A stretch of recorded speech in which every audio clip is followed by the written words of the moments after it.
Halo semuanya, Assalamualaikum warahmatullahi wabarakatuh.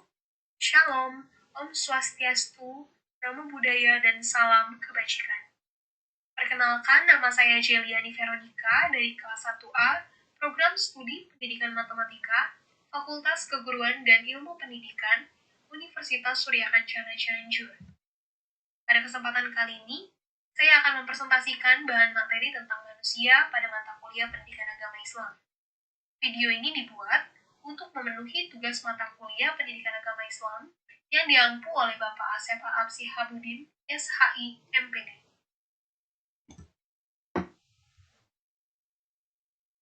Materi presentasi yang akan saya sampaikan antara lain, yang pertama, pengertian manusia, yang kedua, eksistensi dan martabat manusia, yang ketiga, tanggung jawab manusia sebagai hamba dan khalifah Allah, yang keempat, alam semesta, yang kelima, istilah manusia dalam Al-Quran, dan yang keenam, karakteristik manusia.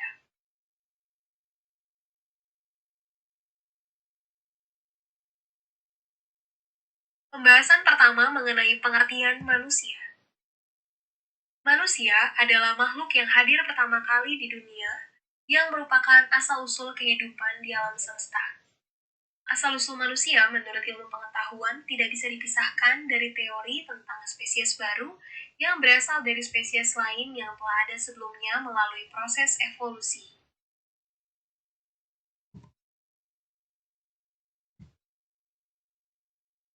Teori evolusi yang diperkenalkan oleh Charles Darwin pada abad ke-19. Darwin mengemukakan teori mengenai asal-usul spesies melalui sarana seleksi alam atau bertahannya ras-ras yang beruntung dalam mempertahankan dan memperjuangkan kehidupannya.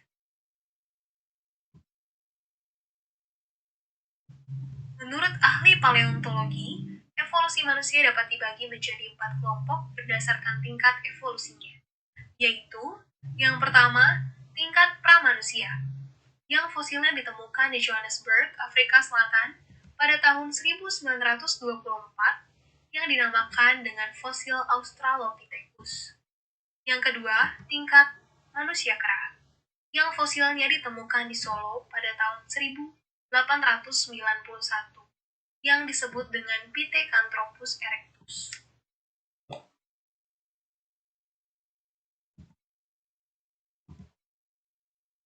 Tingkat ketiga adalah tingkat manusia purba, yaitu tahap yang lebih dekat kepada manusia modern yang sudah digolongkan dalam genus yang sama, yaitu Homo, walaupun spesiesnya dibedakan.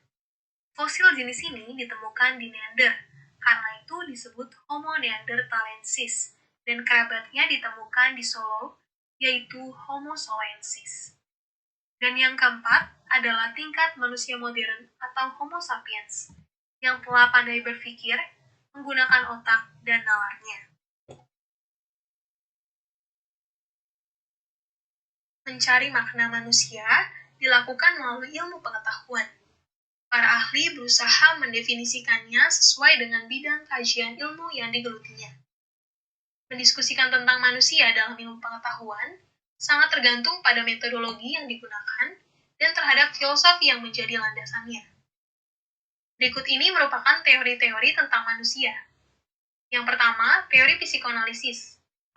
Para penganut teori psikoanalisis menyebut manusia sebagai homo volens atau makhluk yang berkeinginan. Menurut aliran ini, manusia adalah makhluk yang memiliki perilaku interaksi antara komponen biologis, psikologis, dan sosial. Di dalam diri manusia terdapat unsur animal, rasional, dan moral. Yang kedua, teori behaviorisme. Para penganut teori behaviorisme menyebut manusia sebagai homo mechanicus atau manusia mesin. Teori ini menganalisis perilaku yang tampak saja, yang diukur, dilukiskan, dan diramalkan. Segala tingkah laku manusia terbentuk sebagai hasil pembelajaran terhadap lingkungan. Yang ketiga, teori kognitif. Para penganut teori kognitif menyebut manusia adalah homo sapiens atau manusia berpikir. Manusia tidak lagi dipandang sebagai makhluk yang bereaksi secara pasif pada lingkungan, tetapi berusaha memahami lingkungannya. Berpikir, memutuskan, menyatakan, memahami adalah fakta kehidupan manusia. Dan teori yang keempat adalah teori humanisme.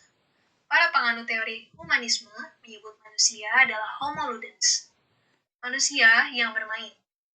Manusia berperilaku untuk mempertahankan, meningkatkan, mengaktualisasikan diri. Eksistensi manusia yang positif dan menentukan seperti cinta, kreativitas, nilai, makna, dan pertumbuhan pribadi.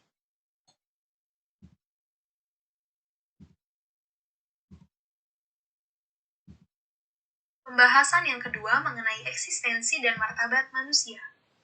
Al-Quran menggambarkan manusia sebagai makhluk pilihan Tuhan, sebagai khalifahnya di muka bumi, serta sebagai makhluk yang semi-samawi, yang dalam dirinya ditanamkan sifat mengakui Tuhan, bebas, terpercaya, rasa tanggung jawab terhadap dirinya maupun alam semesta, serta dikaruniai keunggulan atas alam semesta, langit dan bumi. Manusia dibekali dengan kecenderungan ke arah kebaikan maupun kejahatan. Kemawujudan manusia dimulai dari kelemahan dan ketidakmampuan, yang kemudian bergerak ke arah kekuatan, tetapi hal itu tidak menghapuskan kegelisahan kecuali manusia dekat dengan Tuhan dan mengingatnya. Kapasitas manusia tidak terbatas, baik dalam kemampuan belajar maupun dalam menerapkan ilmu. Manusia mempunyai keluhuran dan martabat naluriah. Motivasi dan pendorong manusia dalam banyak hal tidak bersifat kebendaan. Manusia dapat secara leluasa memanfaatkan rahmat dan karunia yang dilimpahkan kepada dirinya, namun pada saat yang sama, manusia harus menunaikan kewajiban kepada Tuhan.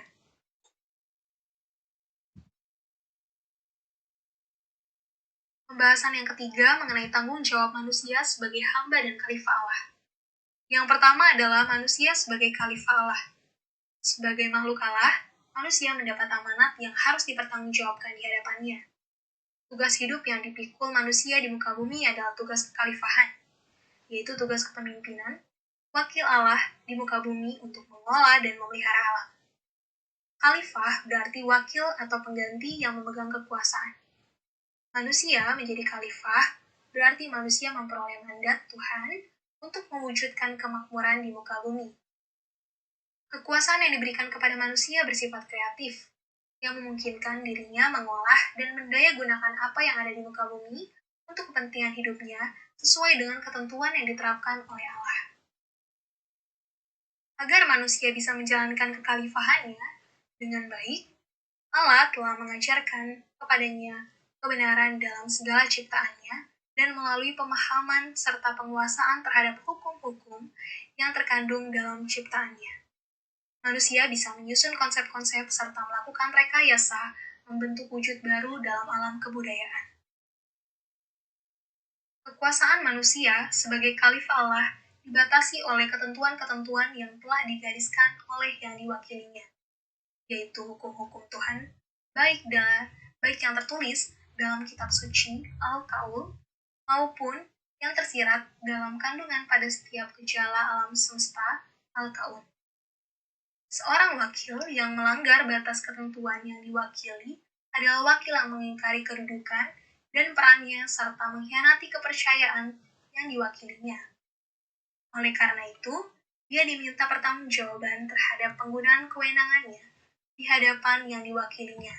Sebagaimana firman Allah dalam surat Fatir ayat 39, Dialah yang menjadikan kamu sebagai khalifah-khalifah di bumi. Siapa yang kufur, akibat kekufurannya akan menimpa dirinya sendiri. Kufuran orang-orang kafir itu hanya akan menambah kemurkaan di sisi Tuhan mereka. Kekufuran orang-orang kafir itu juga hanya akan menambah kerugian mereka.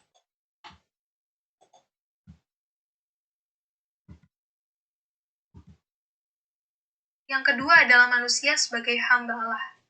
Di samping peran manusia sebagai khalifah Allah di muka bumi yang memiliki kebebasan, dia juga sebagai hamba Allah. Seorang hamba harus taat dan patuh kepada perintah Allah. Makna yang esensial dari kata abdun atau hamba adalah ketaatan, ketundukan, dan kepatuhan. Ketaatan, ketundukan, dan kepatuhan manusia hanya layak diberikan kepada Allah yang dicerminkan dalam ketaatan, kepatuhan, dan ketundukan pada kebenaran dan keadilan.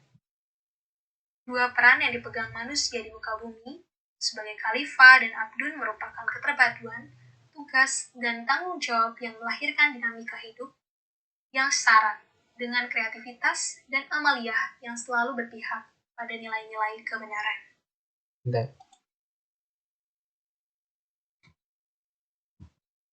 Pembahasan keempat mengenai alam semesta. Alam semesta adalah segala sesuatu yang ada pada diri manusia dan di luar dirinya atau tanpa batas yang merupakan suatu kesatuan sistem yang unik dan misterius. Langit dan bumi dengan segala isinya dan peristiwa yang terkandung di dalamnya. Terdapat dua hubungan antara manusia dengan alam semesta, yaitu yang pertama adalah hubungan historis. Dalam hubungan historis ini, manusia menganggap dirinya adalah satu-satunya makhluk beradab yang ada di dalam ini. Dengan sendirinya timbul rasa kagum, takut, dan heran pada diri manusia itu sendiri. Secara historis, asal-usul manusia dikaitkan dengan keberadaan alam semesta. Ini merupakan topik menarik. Kapankah manusia pertama kali hadir di bumi? Makhluk apakah yang menjadi nenek moyang manusia? Yang kedua adalah hubungan fungsional.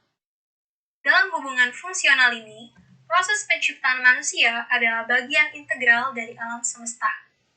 Dalam sistem kosmos, manusia dan alam semesta merupakan satu kesatuan yang tak terpisahkan karena memiliki keunggulan dan sistem kesadaran.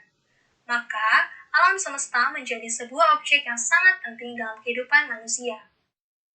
Pengetahuan mengenai alam akan menambah kekuatan manusia mengatasi alam. Kemajuan pengetahuan terhadap alam dan teknologi yang diterapkan menempatkan alam dalam posisi sebagai sumber kehidupan yang tiada batas.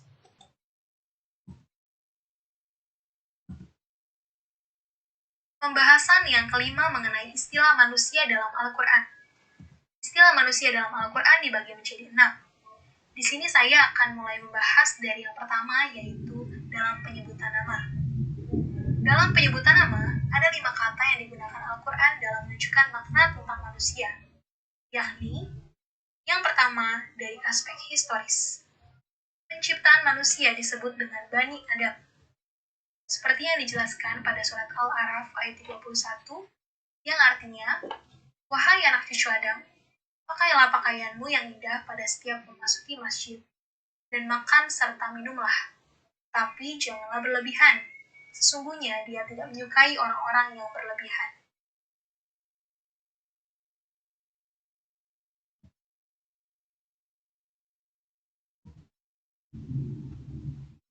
Yang kedua, dari aspek biologi.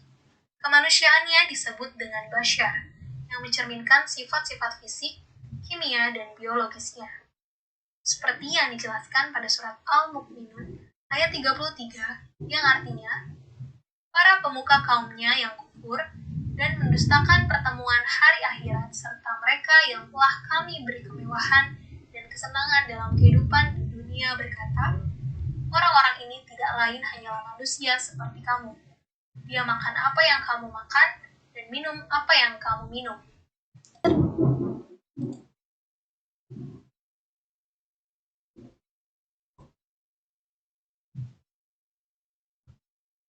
Yang ketiga dari aspek kecerdasan, disebut dengan insan, yaitu makhluk terbaik yang diberi akal sehingga mampu menyerap ilmu. Seperti yang dijelaskan pada surat Ar-Rahman ayat 3-4, yang artinya, dia menciptakan manusia, dia mengajarinya pandai menjelaskan.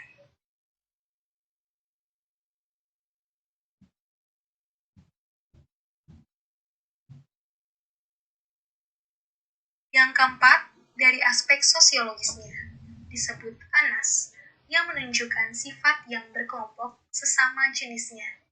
Seperti yang dijelaskan pada surat Al-Baqarah ayat 21, yang artinya, wahai manusia, sembahlah Tuhanmu yang telah menciptakan kamu dan orang-orang yang sebelum kamu, agar kamu bertakwa.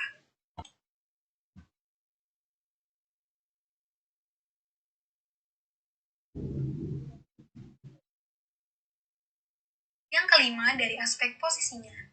Disebut abdun atau hamba yang menunjukkan kedudukan sebagai hamba Allah yang harus tunduk dan patuh padanya. Seperti yang dijelaskan pada surat Sa'bah ayat 9 yang artinya, memperhatikan langit dan bumi yang ada di hadapan dan di belakang mereka. Jika menghendakinya, niscaya kami membenamkan mereka di bumi atau menjatuhkan kepingan-kepingan benda-benda angkasa dari langit di atas mereka. Sesungguhnya pada yang demikian itu benar-benar terdapat tanda kebesaran dan kekuasaan Allah bagi setiap hamba yang kembali kepadanya.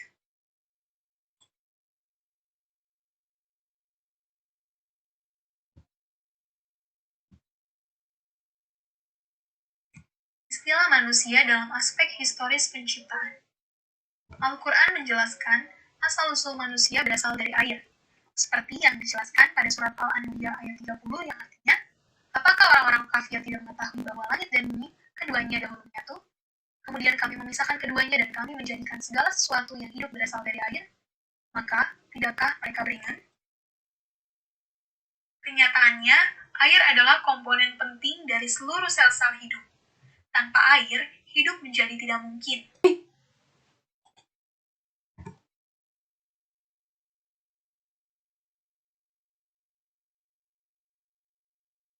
Penciptaan organisasi morfologi manusia dilihat sebagai peristiwa-peristiwa yang berurutan.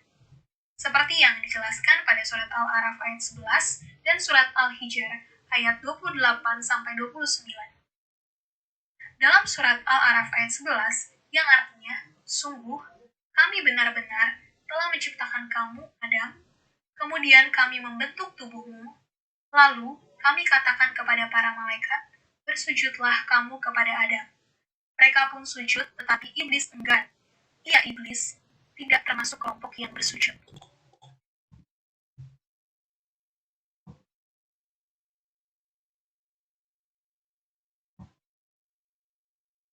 Dalam surat Al-Hijr ayat 28-29 yang artinya, ingatlah ketika Tuhanmu berfirman kepada malaikat, sesungguhnya aku akan menciptakan seorang manusia dari tanah liat kering, dari lumpur hitam yang dibentuk. Maka, apabila aku telah menyempurnakan kejadiannya dan telah meniupkan roh ciptaanku ke dalamnya, menyukurlah kamu kepadanya dengan bersujud. Sujud di sini bukan berarti menyembah, melainkan menghormati seperti sujudnya saudara-saudara Nabi Yusuf kepadanya.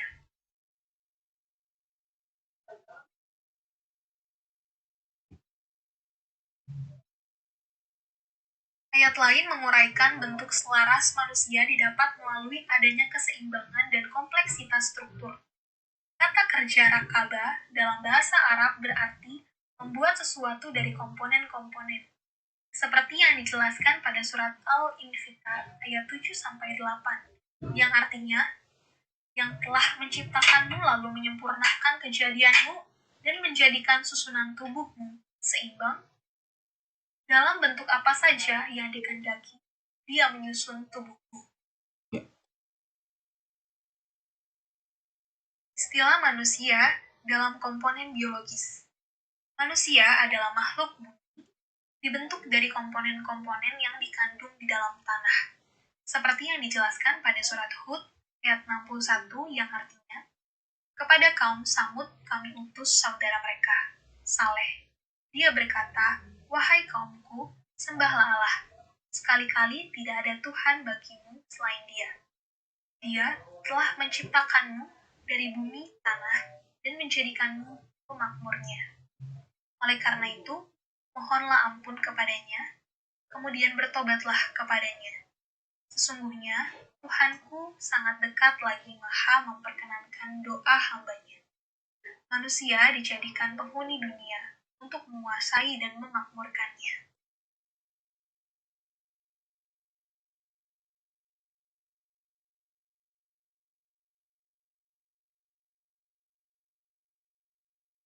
Berikut ini merupakan ayat-ayat lain yang menyebutkan terbentuknya manusia. Antara lain, 1.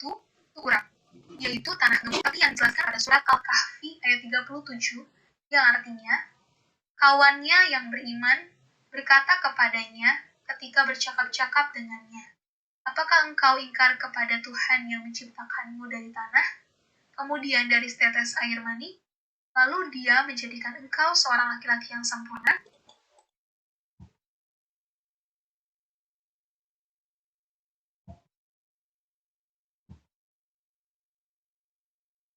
Yang kedua, Tiin, yaitu tanah lempung.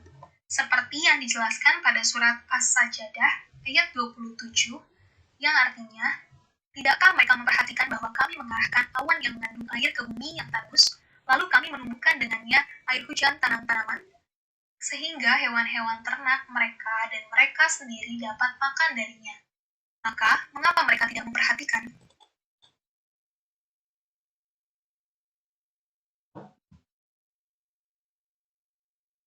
Yang ketiga, Ti'inul Azim, yaitu tanah lempung yang pekat. Seperti yang dijelaskan pada surat As-Saffat ayat 11 yang artinya, maka tanyakanlah kepada mereka musyrik Makkah, apakah mereka manusia lebih sulit penciptaannya ataukah selainnya, langit, bumi, dan lainnya yang telah kami ciptakan? Sesungguhnya kami telah menciptakan bapa mereka Adam dari tanah liat. Yang keempat, Salsalun, yaitu lempung yang dikatakan kal fakar, seperti tembikar. Citra di ayat ini manusia dimodelkan.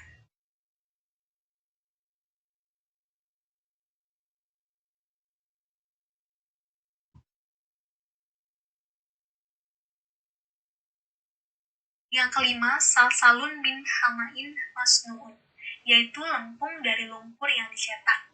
Seperti yang dijelaskan pada surat Al-Hijr ayat 26, yang artinya, sungguh kami benar-benar telah menciptakan manusia Adam dari tanah liat kering dari lumpur hitam yang dibentuk. Yang keenam, sulalatun mintiin, yaitu dari saripati lempung. Sulalat artinya yang dasikan dari sesuatu yang lain.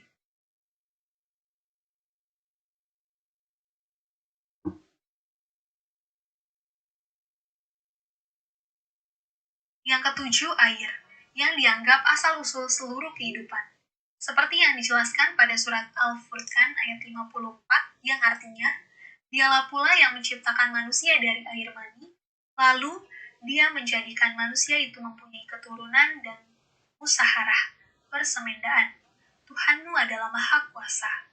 Musaharah persemendaan adalah hubungan kekeluargaan yang timbul akibat ikatan pernikahan seperti menantu, mertua, dan ipar.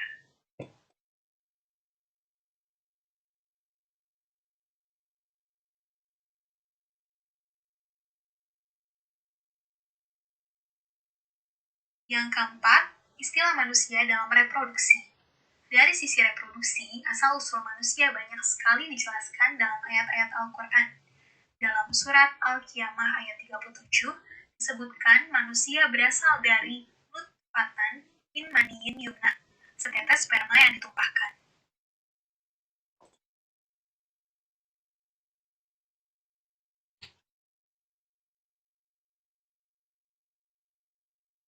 Nutfah adalah sejumlah sangat kecil yang diartikan setetes air. Dalam ayat lain dijelaskan pada surat Abasa ayat 19 yang artinya, Dia menciptakannya dari setetes mani, lalu menentukan takdirnya. Sel telur yang telah dibuahi tertanam dalam lendir rahim kira-kira pada hari ke-6. Setelah pembuahan mengikutinya, dan secara otomatis sungguh, sel telur tersebut merupakan sesuatu yang bergantung, al-alaq. Seperti yang dijelaskan pada surat Al-Qiyamah ayat 37-38, yang artinya, bukankah dia dahulu setetes mani yang ditumpahkan ke dalam rahim?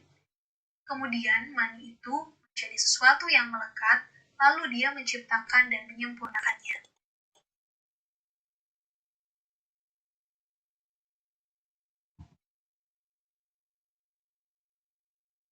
Sesuatu yang bergantung, al-alaq, terus berkembang sampai kira-kira 20 hari ketika mulai secara bertahap mengambil bentuk sebagai manusia. Jaringan tulang mulai tampak dalam embrio.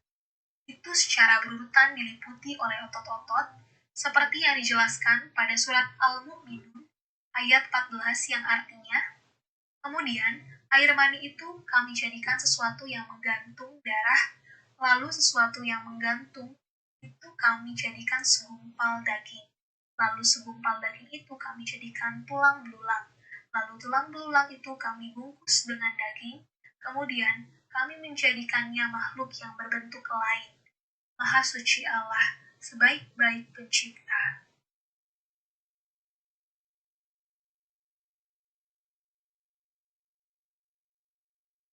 Yang kelima, istilah manusia dalam ruh dan nafs. Ruh adalah salah satu komponen penting yang menentukan ciri kemanusiaan manusia. Setelah proses fisik berlangsung dalam penciptaan manusia, pemasukan ruh menjadi unsur penentu yang membedakan manusia dengan hewan. Ruh merupakan misteri besar yang dihadapi manusia.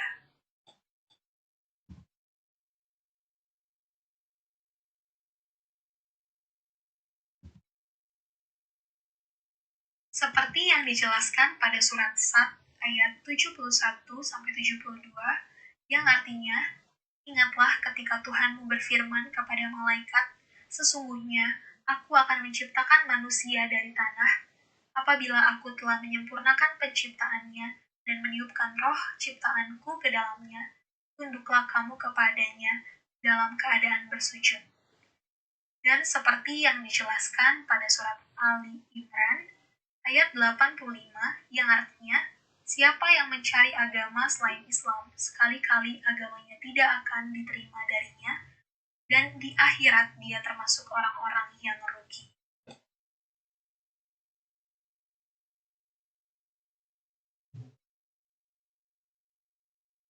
Ruh adalah getaran ilahiyah, yaitu getaran sinyal ketuhanan, sebagaimana rahmat, nikmat, dan hikmah yang kesemuanya sering merasakan sentuhannya, tetapi sukar dipahami hakikatnya. Nafs juga merupakan nilai abstrak yang sukar dipahami. Istilah nafs memiliki pengertian yang sangat terkait dengan aspek fisik manusia. Nafs bekerja sesuai dengan bekerjanya sistem biologis manusia. Seperti yang dijelaskan pada surat Az-Zumar ayat 42 yang artinya, Allah menggenggam nyawa manusia pada saat kematiannya dan yang belum mati ketika dia tidur. Dia menahan nyawa yang telah dia tetapkan kematiannya, dan dia melepaskan nyawa yang lain sampai waktu yang ditentukan. Sesungguhnya, pada yang demikian itu benar-benar terdapat bukti-bukti kekuasaan Allah bagi kaum yang berpikir.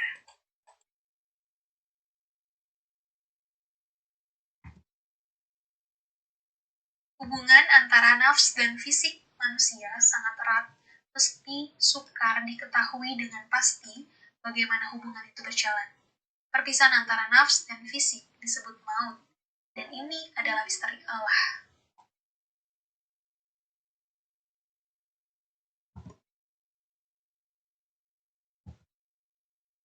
Seperti yang dijelaskan pada surat Al-An'am ayat 93 yang artinya, siapakah yang lebih zolim daripada orang-orang yang mengada-adakan dusta terhadap Allah, atau yang berkata, telah diwahyukan kepadaku, padahal tidak diwahyukan sesuatu pun kepadanya, dan orang yang berkata, aku akan mendatangkan seperti yang diturunkan Allah.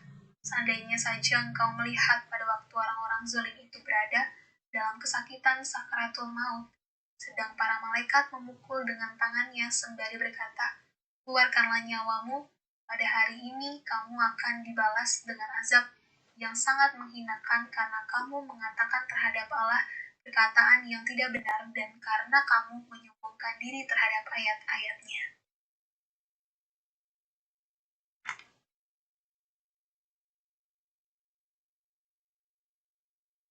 Dan seperti yang dijelaskan pada surat Ali Imran ayat 185, yang artinya, setiap yang bernyawa akan merasakan mati. Hanya pada hari kiamat sajalah diberikan dengan sempurna balasanmu. Siapa yang dijauhkan dari neraka dan dimasukkan ke dalam surga, sungguh dia memperoleh kemenangan. Kehidupan dunia hanyalah kesenangan yang memperdaya.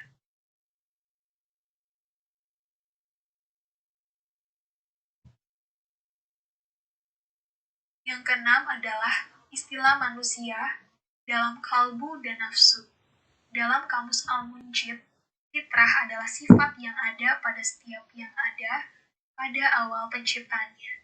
Sifat alami manusia, agama, dan sunnah. Menurut Al-Maragi, Fitrah adalah kondisi yang diciptakan Allah pada manusia yang menghadapkan dirinya kepada kebenaran dan kesiapan untuk menggunakan pikirannya.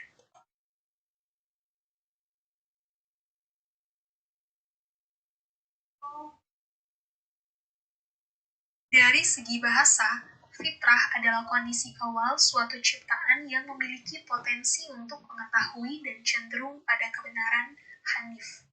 Seperti yang dijelaskan pada surat Ar-Rum ayat 30, yang artinya, maka hadapkanlah wajahmu dengan lurus kepada agama Islam sesuai fitrah dari Allah yang telah menciptakan manusia menurut fitrah itu.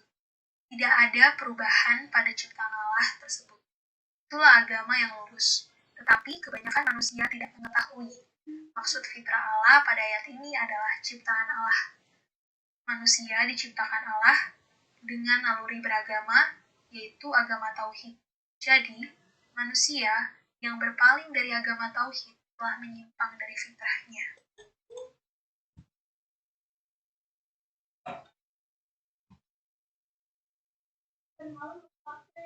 Fitrah bukan saja dikaitkan dengan arti penciptaan fisik, melainkan juga dalam arti rohaniah.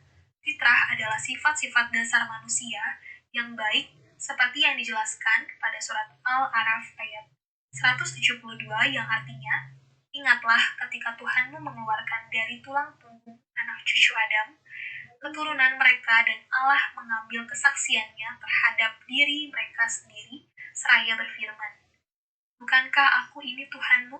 Mereka menjawab, betul, Engkau Tuhan kami. Kami bersaksi, kami melakukannya agar pada hari kiamat kamu tidak mengatakan, sesungguhnya kami lengah terhadap hal ini.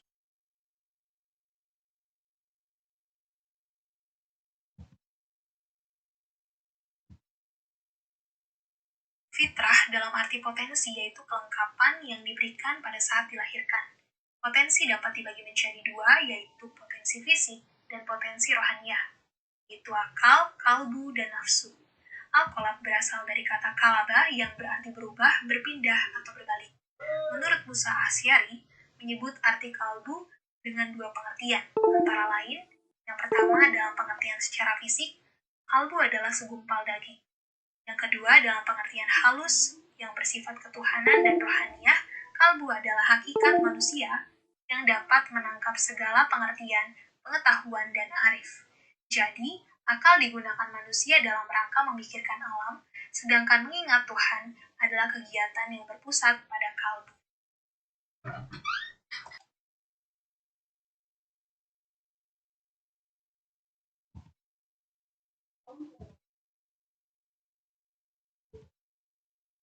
Nafsu adalah suatu kekuatan yang mendorong manusia untuk mencapai keinginannya. Dorongan kehendak bebas tanpa mengenal baik dan buruk. Kecenderungan nafsu yang bebas jika tidak terkendali dapat membahayakan dirinya. Untuk mengendalikannya, manusia menggunakan akalnya sehingga dorongan-dorongan tersebut menjadi kekuatan positif yang menggerakkan manusia ke arah dan tujuan yang baik. Disinilah letak peran agama. Nafsu dibagi menjadi dua kelompok, yaitu nafsu gadab dan nafsu syahwat. Nafsu gadab yang dibagi menjadi dua macam nafsu, yaitu nafsu lawamah dan nafsu amarah. Dan nafsu syahwat yang dibagi menjadi dua macam nafsu, yaitu nafsu supiyah dan nafsu mutamainah.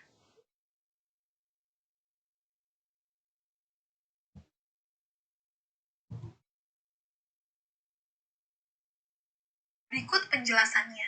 Antara lain, nafsu lawamah adalah nafsu yang memiliki kecenderungan loba dan tamak, serakah dan suka makan banyak dan enak. Pengaruh yang ditimbulkan adalah kikir, tidak jujur, malas, dan mengejar kenikmatan.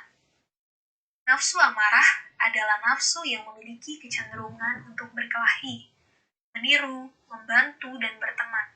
Pada seseorang, nafsu ini memiliki kecenderungan murka, keras kepala, suka mencela, suka melawan, dan suka berkelahi, memelihara diri. Nafsu supiyah adalah nafsu yang memiliki kecenderungan insting ibu bapak, kesukaan diri berketuhanan, Pengaruh yang ditimbulkan, sombong, gemar menyelidiki, ngomel, hidup mewah, tawakal. Nafsu mutmainah, nafsu yang memiliki kecenderungan berkemanusiaan, kebijakan, atau etika, kesusilaan atau moral, kecintaan, keadilan, dan keindahan atau estetika.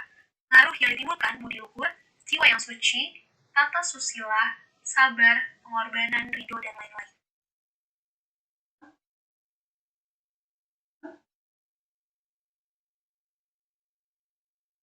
Pembahasan kelima mengenai karakteristik manusia. Manusia adalah makhluk ciptaan Allah yang sangat berbeda dengan makhluk lainnya di alam semesta ini. Ia memiliki karakter yang khas dibandingkan makhluk lain. Karakteristik manusia dibagi menjadi 4, yaitu yang pertama aspek kreasi, yang kedua aspek ilmu, yang ketiga aspek kehendak, dan keempat pengarahan akhlak.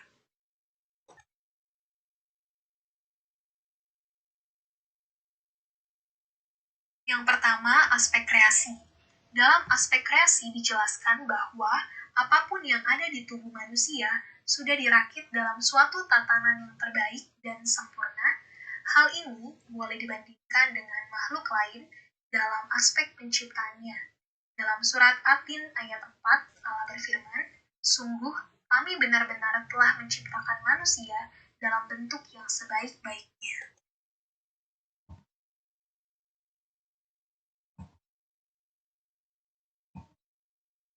Yang kedua, aspek ilmu. Dalam aspek ilmu dijelaskan bahwa hanya manusia yang mempunyai kesempatan memahami.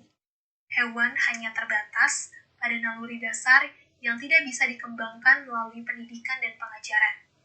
Manusia menciptakan kebudayaan dan peradaban yang terus berkembang. Seperti yang dijelaskan pada surat Al-Baqarah ayat 31 yang artinya, Dia mengajarkan kepada Adam nama-nama benda seluruhnya, kemudian Dia memperhatikannya kepada para malaikat, seraya berfirman, "Sebutkan kepadaku nama-nama benda ini jika kamu benar." Yang ketiga, aspek kehendak. Dalam aspek kehendak dijelaskan bahwa manusia memiliki kehendak yang menyebabkan bisa mengadakan pilihan-pilihan dalam hidup. Makhluk lain hidup dalam suatu pola yang telah baku dan tidak akan berubah. Seperti yang dijelaskan pada surat Al-Insan ayat 3 yang artinya, "Sesungguhnya kami telah menunjukkan kepadanya jalan yang lurus, ada yang bersyukur dan ada pula yang sangat kufur."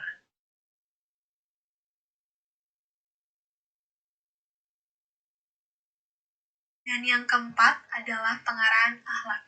Dalam pengarahan akhlak, dijelaskan bahwa manusia adalah makhluk yang dapat dibentuk akhlaknya. Manusia dapat berubah perilakunya karena lingkungannya.